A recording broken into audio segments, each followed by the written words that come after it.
Olá pessoal, no vídeo de hoje teremos mais uma resolução de física do Enem 2023, seguindo a sequência da prova azul.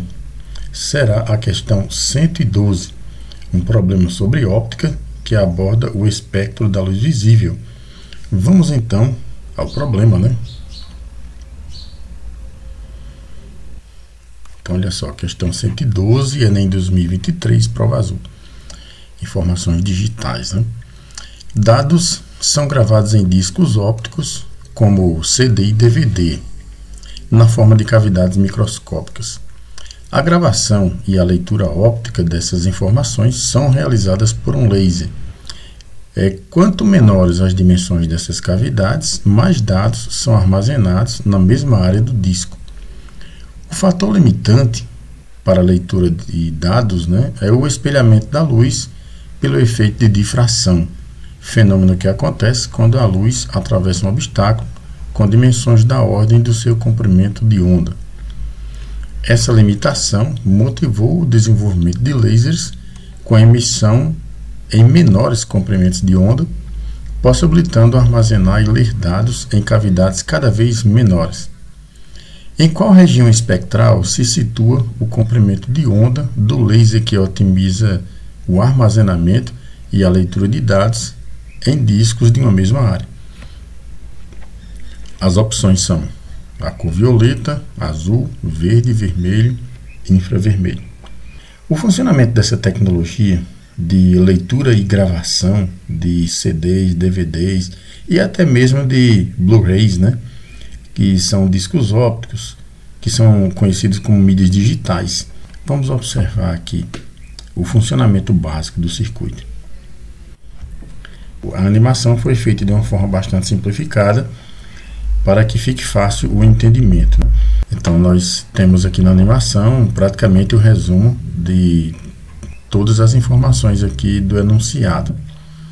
Temos aqui o CD, né, girando. Agora vamos entender passo a passo o que significa cada um desses itens aqui do desenho, da animação. Bom, um diodo laser emite um feixe de luz. Esse feixe de luz laser, na cor vermelha, funciona para CDs e DVDs. Mas se for um Blu-ray, então o laser será de cor azul. Esse laser ele passa por um conjunto óptico composto por lentes, prismas, espelhos, que proporcionam o direcionamento de um caminho que, na verdade, parece mais um labirinto, né, a ser seguido por esse laser até chegar a alcançar o disco, onde serão gravados os dados, né, onde serão armazenadas as informações. Na verdade, esses dispositivos aqui, como prismas, lente, o fotossensor, que é o fotorreceptor de dados, o laser, né, que está aqui no fotodiodo, né, esses componentes são fixados aqui na parte móvel, que nós chamamos de bloco óptico. Esse bloco óptico é montado em cima desse trilho, um trilho deslizante, como a gente vê aqui na animação, né? Mas o desenho aqui está mostrando esses dispositivos como se eles estivessem separados apenas para facilitar a compreensão de todos vocês, tá? Esse trilho permite o movimento também da posição de emissão do laser. Observe que o disco permanece girando e o laser vai mudando de posição até que ele possa ir preenchendo de forma circular as informações, ou seja, inserindo as gravações no disco até chegar na região mais externa, mais distante do centro do disco. É por esse motivo que a gente tem esse trilho móvel aqui. Tudo ok? Ao atingir o disco, que está conectado a um motor, né, na verdade aqui, e portanto ele executa o giro, né, movimentos circulares, esse laser vai criando ranhuras na superfície do disco. Na verdade ele vai queimando pequenas partes do disco, pequenas áreas, e vai gerando essas cavidades microscópicas. Então essas dimensões são muito pequenas, né, dessas regiões que o laser atinge e modifica a superfície, né. É dessa forma que os dados são armazenados, porque no disco fica sendo inserida diferença de relevo, cavidades microscópicas, como o próprio enunciado informa para a gente, né? A leitura desses dados arquivados aqui no disco ocorre quando o laser é refletido de volta, refletido por essas regiões de cavidades que foram queimadas, e essa luz refletida passa novamente por lentes, por prismas, por dispositivos do banco óptico, até alcançar um sensor que recebe essas informações e passa para uma etapa de circuito eletrônico, né? Todas essas informações que são enviadas, refletidas, né, os dados gravados, refletindo o laser, né, do disco e chegando até o sensor óptico, né,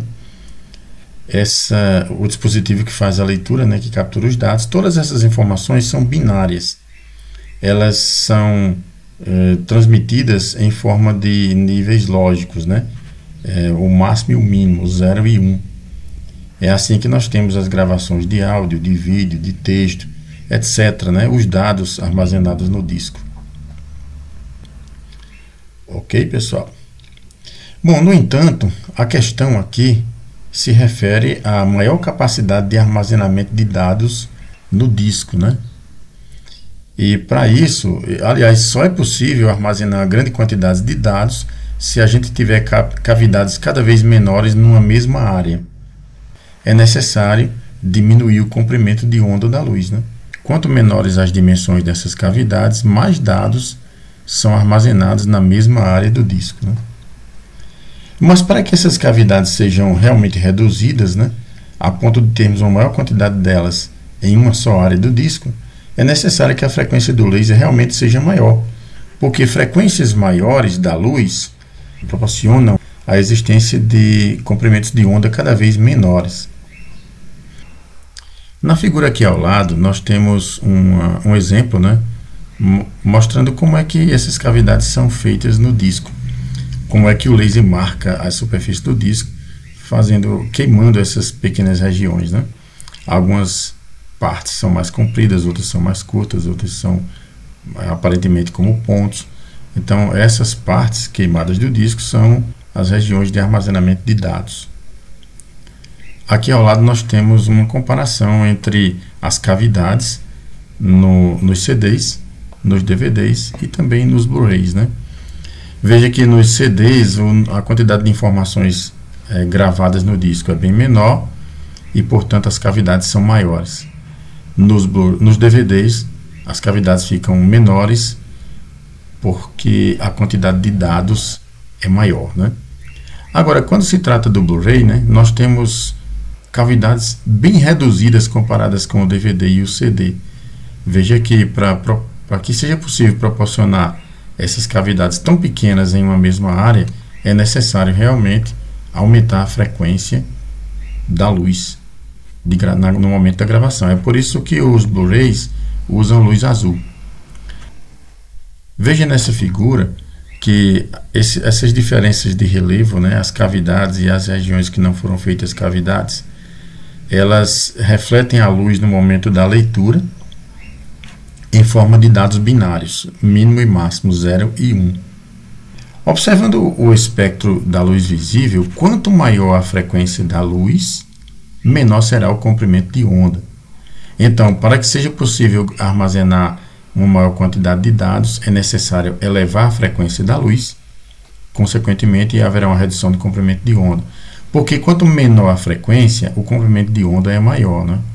Observa aqui, ó, o espectro da luz visível. Temos que a frequência vai aumentando do vermelho para o violeta. Então, essa é a região das ondas eletromagnéticas que nossos olhos conseguem enxergar. Esse é o intervalo da luz visível, né? Então, menor frequência no vermelho vai aumentando, maior frequência no violeta. Significa dizer que o violeta tem um menor comprimento de onda. Entre as opções que o problema fornece, a cor violeta, observando aqui o espectro da luz visível, é aquela que tem menor comprimento de onda. Portanto, essa é a resposta da questão, né? Menores comprimentos de onda na luz ultravioleta permite uma maior quantidade de cavidades no mesmo espaço quando fazemos uma comparação entre o DVD e o CD. Veja que no DVD tem um maior número de cavidades.